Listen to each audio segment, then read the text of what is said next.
So hello guys, welcome back. So പുതിയൊരു വീഡിയോയിലേക്ക് എല്ലാവർക്കും സ്വാഗതം. സോ നമ്മുടെ ഇന്നത്തെ വീഡിയോ എന്ന് പറയുന്നത് ഒരു റിയാക്ഷൻ വീഡിയോ. ഓക്കെ, വിക്കി തെക്കിൻ്റെ ഒരു റിയാക്ഷൻ വീഡിയോ ആണ്. സോ വൈറലായിക്കൊണ്ടിരിക്കുന്ന ഒരു വീഡിയോ ആണ് വിക്കി തെക്ക് റിയാക്ഷൻ ചെയ്തിട്ടുള്ളത്.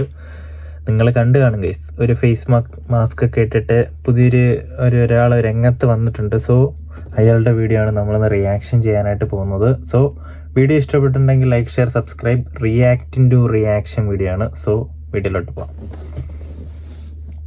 ഈ വീഡിയോ 18 വയസ്സിന് കേരളത്തിൽ ആദ്യമായി ഒരു മെയിൽ പ്രോസ്റ്റിറ്റ്യൂട്ടിന്റെ ഇന്റർവ്യൂ കഴിഞ്ഞ ദിവസങ്ങളില് ഒരു എഫ് ചാനലിൽ വന്നതായിട്ട് നമ്മൾ കണ്ടു. അപ്പം ഇവൻ ഏതാന്നുള്ളത് നമുക്ക് മനസ്സിലായി, പുറത്തു വന്നു. അതെ ഗൈസ്, എന്തായാലും ഏതാന്നുള്ളതൊക്കെ പുറത്ത് വന്നിട്ടുണ്ട്. ആളെ നിങ്ങളും കണ്ടാണ്.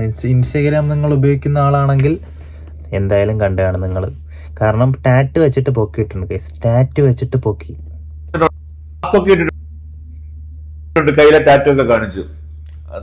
പൊട്ടനാടാ നീ വല്ല പറഞ്ഞോ അല്ലെങ്കിൽ ഫുൾ കെ ഷർട്ടോ ബനിയനോ ഇട്ടിട്ട് വന്നാൽ പോരായിരുന്നു. ആളെ ഞാൻ കാണിക്കാം, പക്ഷെ മുഖം കാണിക്കുന്നില്ല. കാരണം അവൻ മാസ്ക് ഒക്കെ ഇട്ട് വന്നിരിക്കുന്ന അവന്റെ മുഖം കാണിക്കണ്ടെന്ന് വിചാരിച്ചിട്ടല്ലേ. അപ്പൊ നമ്മളത് കാണിക്കുന്നത് ശരിയല്ല. അതുകൊണ്ട് ആരും കണ്ടില്ല. കയ്യെ വലിയ ടാറ്റു അടിച്ചു വെച്ചിട്ട് വല്ല കാര്യമുണ്ടോ?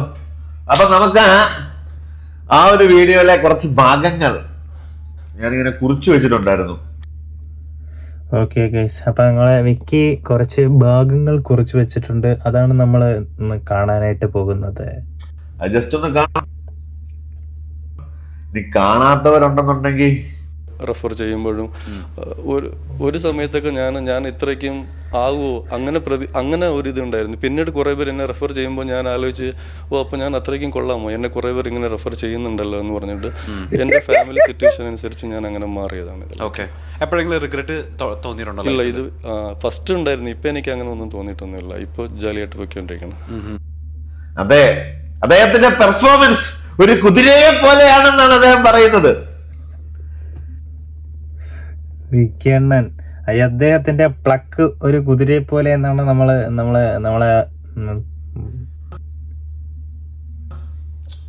പറന്നടിക്കുകയൊക്കെ ചെയ്യുമായിരിക്കും. മറ്റേ കവച്ച് വെച്ചൊരു കുതിരക്കളി. അപ്പൊ അങ്ങനെയൊക്കെയുള്ള എനിക്ക് തോന്നുന്നു. ഇപ്പോൾ താങ്കളോട് സംസാരിക്കുമ്പോഴാണ് അറിയുന്നത് നിങ്ങൾ സെലിബ്രിറ്റി എൻകൗണ്ടേഴ്സ് ഉണ്ടാവാറുണ്ട്, സെലിബ്രിറ്റീസ് അടക്കം നിങ്ങളെ കോൾ ചെയ്യാറുണ്ട് എന്നുള്ളത്. വളരെ സജീവമായിട്ട് തന്നെ സെലിബ്രിറ്റി എൻകൗണ്ടേഴ്സിൽ അപ്പോൾ ഇവിടെ കേരളത്തിൽ നടക്കുന്നുണ്ടോ? കേരളത്തിലും ഉണ്ട്, തമിഴ്നാട്ടിലും ഉണ്ട് സെലിബ്രിറ്റീസ് എൻകൗണ്ടേഴ്സ്. ഇവിടെ മാത്രമല്ല, എല്ലാ സ്ഥലത്തു നിന്നും വിളിക്കാറുണ്ട്, പോവാറുണ്ട്.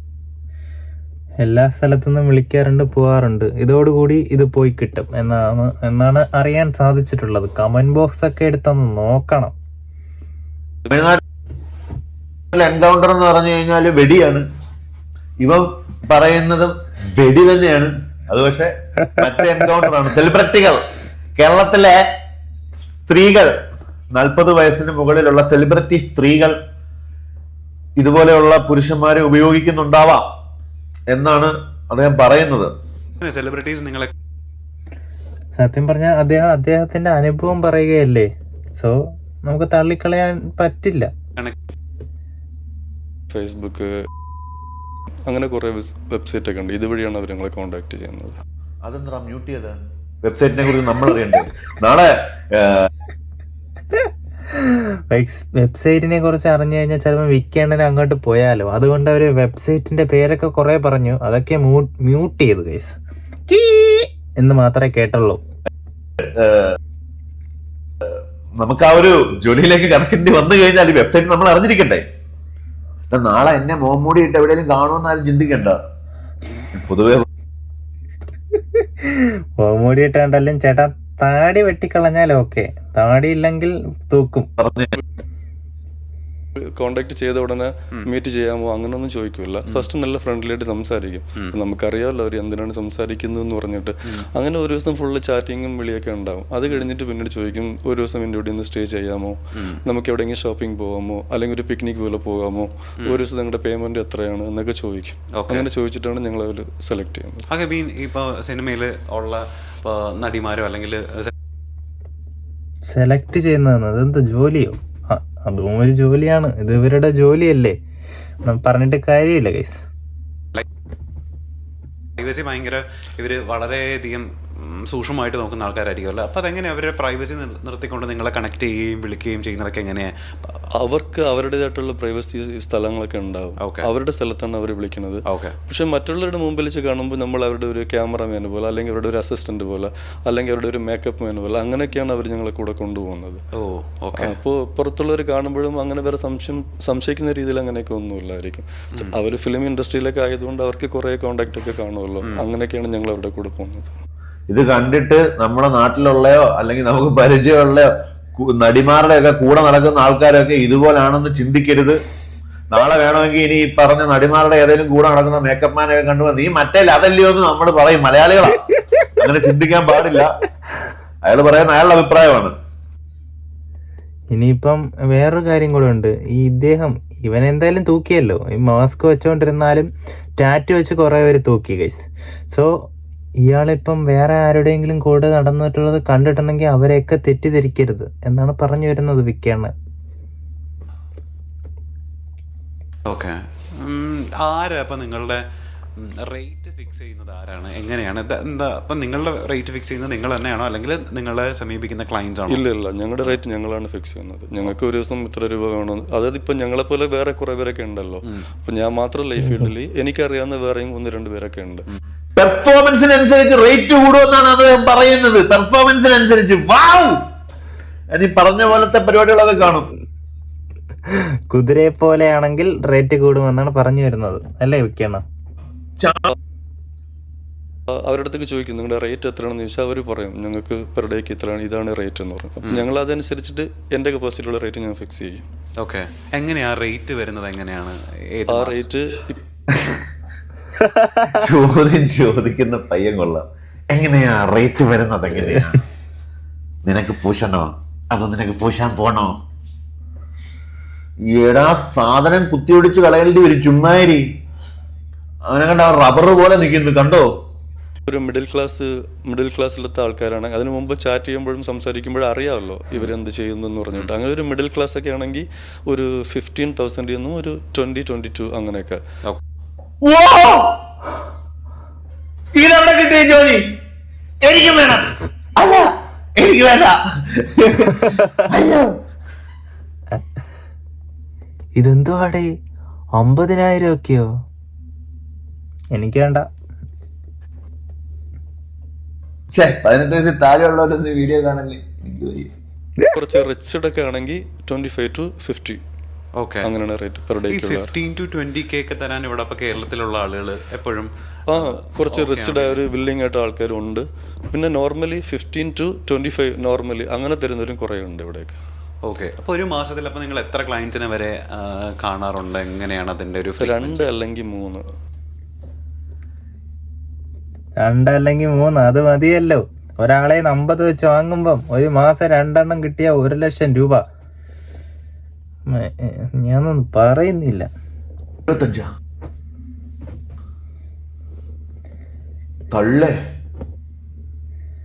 തള്ളേ ഊരട്ടാ ഞാനും മാസ്ക് ഇട്ടിക്കട്ടാ പറ. ചില സമയത്ത് 5. അണ്ണൻ താടി വെട്ടണം, ഇല്ലെങ്കിൽ ഉടപ്പാ പിള്ളേര് തൂക്കും. താടി വെട്ടിയേ പറ്റൂ. 2 അധികം ഉണ്ടാവും. 2, 3, 5 മേളിൽ പോയിട്ടില്ല, 2 താഴെയും വന്നിട്ടില്ല. മഴയത്ത് 7-8 ഒക്കെ ഉണ്ടാവാറുണ്ട്. ഓക്കെ, അങ്ങനെയുണ്ട്. ഒരു പ്രോസ്റ്റിറ്റ്യൂട്ട് എന്ന നിലയിലേ എന്തൊക്കെ പ്രിക്കോഷൻസ് ആണ് അപ്പോൾ നിങ്ങൾ ബേസിക്കലി എടുക്കുക? അതായത് മാനസികമായിട്ടും ഞാൻ പറയുന്ന പോലെ അതല്ലാതെയും നിങ്ങൾ കുറേയധികം മെഡിസിൻസും സേഫ്റ്റിയും ഒക്കെ നോക്കണ്ടേ? എന്തൊക്കെയാ അപ്പോൾ അത്തരം കാര്യങ്ങൾ എന്തൊക്കെയാ ചെയ്യാറ്? എന്തൊക്കെ അറിയണം നിനക്ക്? പയ്യൻകൊള്ളാം പറ കേക്കട്ടെ. അത്തരം മന്ത്ലി ഓൺസ് ഞങ്ങൾ ബ്ലഡ് ടെസ്റ്റ് ചെയ്യാറുണ്ട്. BDRL, SCD അങ്ങനെയൊക്കെ കുറെ സംഭവങ്ങളൊക്കെ ഉണ്ട്, അതൊക്കെ ചെയ്യും. ചില്ലറയൊന്നും അല്ല ഇപ്പൊ പോന്നേ. ഓടി നടന്ന് പരിപാടി നടത്തുക. നിന്നെ എനിക്കത് തൊട്ട് തൊഴാൻ പറ്റൂ? ശിവലിംഗം കഴിഞ്ഞാൽ പിന്നെ അളിയന്റെ ലിംഗം വരിക്കുള്ളത്. വല്ല കുഴപ്പമുണ്ടോ എന്ന് നോക്കും. പിന്നെ ഫുഡ്, ഡയറ്റ്, എക്സസൈസ്, വർക്കൗട്ട് അതൊക്കെ കറക്റ്റായിട്ട് പ്രോപ്പറായിട്ട് അങ്ങനെ മെയിൻറ്റെയിൻ ചെയ്തു പോകും. എവറി മന്ത്സ് ഞങ്ങൾ ടെസ്റ്റ് ചെയ്യാറുണ്ട് എന്തെങ്കിലും. പിന്നെ വേറെ എന്തെങ്കിലും പ്രശ്നം വരാതിരിക്കാൻ വേണ്ടി ഡോക്ടർ കൺസൾട്ട് ചെയ്തിട്ട് പ്രഫ് എന്നുള്ള മെഡിസിൻ അതൊക്കെ എടുക്കും. പിന്നെ ഡോക്ടർ ഞങ്ങൾക്ക് ചില ഇതൊക്കെ തന്നിട്ടുണ്ട്, ഇതുപോലൊക്കെ ഫോളോ ചെയ്യണം. 1,00,000 രൂപയൊക്കെ ഒരു മാസം വാങ്ങുന്നുണ്ടെങ്കിലും അതിനനുസരിച്ചുള്ള ചെലവുണ്ടെന്നാണ് പയ്യൻ പറഞ്ഞു വരുന്നത്. ഓക്കെ, നിങ്ങളുടെ സേഫ്റ്റി അങ്ങനെയൊക്കെ നോക്കണമെന്ന് പറഞ്ഞിട്ട് ഞങ്ങൾക്ക് നേരത്തെ ഒരു ഐഡിയ ഒക്കെ ഉണ്ട്. ഞങ്ങളത് ഫോളോ ചെയ്തിട്ട് അങ്ങനെ പോകും. അമ്പട ഡോക്ടറെ അതിന്റെ ഇടയിൽ കൂടെ ഡോക്ടറും കുറെ ഉണ്ടാക്കുന്നുണ്ട്. പുള്ളിയുടെ ലൈഫ് പറയുന്നതാ. പുള്ളിയുടെ ലൈഫ് പറയട്ടെ, നമുക്ക് നമ്മുടേതായിട്ടുള്ള രീതി റിയാക്ട് ചെയ്യാലോ. സെലിബ്രിറ്റീസ് ഒക്കെ വിളിക്കുന്ന സമയത്ത് അവർ സ്ട്രിക്റ്റ് ആയിട്ട് അവർ ചോദിക്കും, സെലിബ്രിറ്റി ചോദിക്കും, റീസെന്റ് ബ്ലഡ് ടെസ്റ്റിന്റെ റിപ്പോർട്ട് വേണം എന്ന് ചോദിക്കും. റീസെന്റ് ആയിട്ട് എപ്പോഴും സ്പെസിഫിക് ആയിട്ട് അവർ പറയും ഇതിന്റെ HIV, VDRL, SCD, STD ഇതിന്റെയൊക്കെ റിപ്പോർട്ട് ചോദിക്കും അവർ. അപ്പോൾ റീസെന്റ് റിപ്പോർട്ട് തന്നെ വേണമെന്ന് പറയും. അപ്പോൾ അത് കാണിച്ചു കൊടുക്കും. റീസെന്റ് ഡോക്ടേഴ്സിന്റെ ചോദിച്ചിട്ട് അത് അവർ നോക്കിയിട്ടാണ് ഫിക്സ് ചെയ്യണത്. നമ്മൾ ഈ 10ന്റെയും പ്ലസ് ടുവിന്റെ ഒക്കെ സർട്ടിഫിക്കറ്റ് എടുത്ത് വെക്കത്തില്ലേ, അതുപോലെ ഇവരെടുത്ത് വെച്ചേക്കുന്ന സർട്ടിഫിക്കറ്റ് ഇതിന്റെ ആയിരിക്കും. മാഡം ഇതെന്റെ HIV-യുടെ, ഇതെന്റെ മറ്റേ തൂക്ക് പൊങ്ങാത്തന്റെ, ഇത് സാധനം പൊങ്ങുന്നതിന്റെ, തഴുന്നതിന്റെ. സംഭവം ശരിയാണ്, വിക്കിയാണ് പറഞ്ഞത് ശരിയാണ്. കാരണം എന്ന് പറഞ്ഞാൽ നമ്മളൊരു ഇന്റർവ്യൂവിന് ജോലിക്ക് പോകുമ്പോൾ നമ്മൾ ഓരോ സ്കിൽസ് ഉണ്ടെങ്കിൽ അത്, പിന്നെ നമ്മുടെ ഒരു 10 മുതലുള്ള സർട്ടിഫിക്കറ്റ് എല്ലാം കൊണ്ടുപോകണം, മനസ്സിലായോ? എക്സ്പീരിയൻസ് ഉണ്ടെങ്കിൽ അത്. അതേപോലെ ഈ പയ്യൻ അങ്ങനെയാണ്. ഇതുപോലെയുള്ള ഓരോ ടെസ്റ്റ് പൊങ്ങുന്നുണ്ടെങ്കിൽ പൊങ്ങുന്നുള്ളത്, താഴ്ന്നുള്ളത്, അങ്ങനെ ഓരോരോ ടെസ്റ്റ് കൊണ്ടുപോകണ്ടേ? അങ്ങനത്തെ വർക്കിന് അങ്ങനത്തെ ഉള്ളതൊക്കെ കൊണ്ടുപോകണം.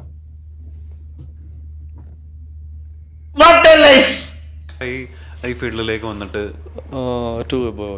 2 years above ആയി. ഏകദേശം ഒരു ബോഡി കൗണ്ട് പറയാൻ പറഞ്ഞാൽ എങ്ങനെയായിരിക്കും? എത്ര പേര് വരെ ബോഡി കൗണ്ട് പോയിട്ടുണ്ടായിരിക്കും? ബോഡി കൗണ്ട് ഓൾമോസ്റ്റ് ഒരു 60-70. ചിലർ കണ്ടിന്യൂസ് ആയിട്ട് വിളിക്കുന്ന ആൾക്കാരും ഉണ്ട്. ചിലർ ഒരു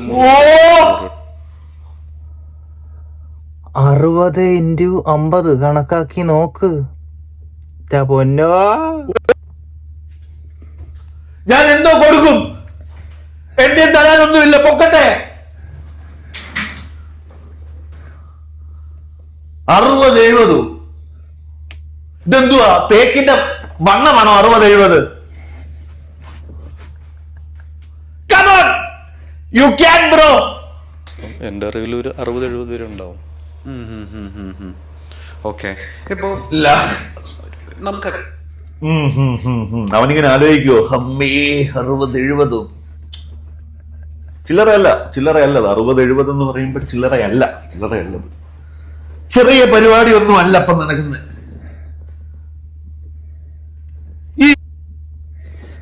ഇതിനൊക്കെ ടാക്സ് കൊടുക്കുന്നുണ്ടോ? ഇൻകം ടാക്സ് ഒന്ന് ഇവനെ ചെക്ക് ചെയ്താൽ നല്ലതായിരിക്കും. ഇവന്റെ ജോലി എവിടാ? ഒരു പ്രോസ്റ്റിറ്റ്യൂട്ടിന്റെ ലൈഫിനെ പറ്റി വലിയ കാര്യമായിട്ട് അറിയില്ല. നമ്മൾ സിനിമയിലൊക്കെ ഫീമെയിൽ പ്രോസ്റ്റിറ്റ്യൂട്ട്സിന്റെ കഥകൾ നമ്മൾ കേട്ടിട്ടുണ്ട്, അറിവുണ്ട്. ഒരു മെയിൽ പ്രോസ്റ്റിറ്റ്യൂട്ടിന്റെ ജീവിതം എങ്ങനെയായിരിക്കും, ഒരു ഡേ എങ്ങനെയായിരിക്കും എന്നുള്ളത് നമുക്ക് ആർക്കും വലിയ ധാരണയില്ല. ഒരു ലൈഫ് എങ്ങനെയാണ് നിങ്ങളുടെ പോയിക്കൊണ്ടിരിക്കുന്നത്? എങ്ങനെയാണ് നിങ്ങളൊരു സാധാരണ ജീവിതം നയിക്കാറുണ്ട്? നിങ്ങൾ പുറത്തെ ആൾക്കാരോട് ഇത് ഡിസ്കസ് ചെയ്യാറുണ്ടോ? നിങ്ങളുടെ സ്വകാര്യ ജീവിതം എങ്ങനെയാണ് എന്നൊക്കെ ചോദിച്ചാൽ എങ്ങനെയാണ് പറയാ? ഇല്ല, നോർമലി എല്ലാവരെയും പോലെ തന്നെയാണ്. പിന്നെ കുറച്ചുകൂടി ഞങ്ങളെ ഇത് ചെയ്യും, ഗ്രോ ചെയ്യും. അതായത് മറ്റുള്ളവരുടെ മുൻപിൽ നമ്മൾ കാണാൻ കുറച്ച് ഗ്ലാമർ ആയിരിക്കണം, ബോഡിയിലായാലും ഫേസിലായാലും. അതെ, നമ്മളെ കുറച്ച് ബോഡി ആയാലും ഫേസ് ആയാലും നല്ലതായിട്ട് വയ്ക്കണ്ട, എങ്കിലല്ലേ അടുത്ത കസ്റ്റമർ വിളിക്കൂ. ശരിയാ. ഡ്രസ്സിങ്ങിലായാലും കുറച്ചുകൂടി നമ്മൾ മറ്റുള്ളവരെക്കാണ് ഒരു അട്രാക്ഷൻ ചെയ്യേണ്ട രീതിക്ക് എന്തൊക്കെ ചെയ്യണോ അതൊക്കെ ഞങ്ങൾ ചെയ്യാറുണ്ട്. നോർമലി ഉള്ളതുപോലെയാണ് ഞങ്ങളുടെ ലൈഫ് സ്റ്റൈലും. പിന്നെ മറ്റുള്ളവരെക്കാളും കുറച്ചുകൂടി ഞങ്ങളുടെ ബോഡി ഗ്രോ ചെയ്യും ഞങ്ങൾ. ബാക്കിയുള്ളവന്മാർക്ക് ഇല്ലെന്നാണ് പറയുന്നത്. ഞാൻ എന്നെ കൊണ്ട് മോമൂടി അണിയിപ്പിക്കരുത്, ഞാൻ പറഞ്ഞേക്കാം. ഞാൻ ഇതിനെ കുറിച്ച് കൂടുതലൊന്നും പറയുന്നില്ല സുഹൃത്തുക്കളെ. പറയാനാണ് അത് കാണാനാണെങ്കിൽ കുറെ ഉണ്ട്. ഓ 3 ദിവസം കൊണ്ട് 941K. ആണുങ്ങളില് ഇത്തരത്തിലുള്ള പരിപാടികൾ നടക്കുന്നുണ്ട് കേട്ടോ. ഇതിന്റെ ചെറിയ കാര്യങ്ങളല്ല സംഭവിക്കുന്ന കേരളത്തിൽ. ഓം ശുക്ലാംബരധരം. അപ്പം വിക്കി എന്നെ പറഞ്ഞു തീർന്നിരിക്കുകയാണ്. അപ്പം ഇത് കേരളത്തിൽ നടക്കുന്നുണ്ട്. ഞാൻ ആദ്യമായിട്ടാണ് ഇതൊക്കെ അറിയുന്നത്. ഈ ഗേൾസ് ഓക്കെ അറിഞ്ഞിട്ടുണ്ട്, പക്ഷെ ബോയ്സ് ആദ്യമായിട്ടാണ്. ഓക്കെ, എന്തായാലും ബ്രോ നടക്കട്ടെ. കാശുകൾ വാരി ഞാൻ കുറേ ക്യാഷൊക്കെ ഉണ്ടാക്കുന്നുണ്ടായിരിക്കും. ഉണ്ടാക്കട്ടെ. ഇൻകം ടാക്സും പോലീസും ഒക്കെ ഒന്ന് ചെക്ക് ചെയ്യുക, ടാക്സ് അടയ്ക്കുന്നുണ്ടോയെന്ന്. കാരണം ഒരു മാസം 2 എണ്ണമൊക്കെ പോകുന്നുണ്ടെന്ന് പറഞ്ഞു. അപ്പം 50 വെച്ച് 1 ലക്ഷമായി. അതേപോലെ 60 എണ്ണം ടോട്ടൽ. അപ്പം കുറേ കിട്ടിക്കാണും. സോ ഇൻകം ടാക്സ് ഒക്കെ ഒന്ന് നോക്കുക. സോ വീഡിയോ ഇത്രേ ഉള്ളൂ. റിയാക്ഷൻ ആണെന്ന് നിങ്ങൾ കണ്ടത്. സോ അടുത്ത നല്ലൊരു വീഡിയോയുമായി കാണുന്നതായിരിക്കും. Bye bye guys.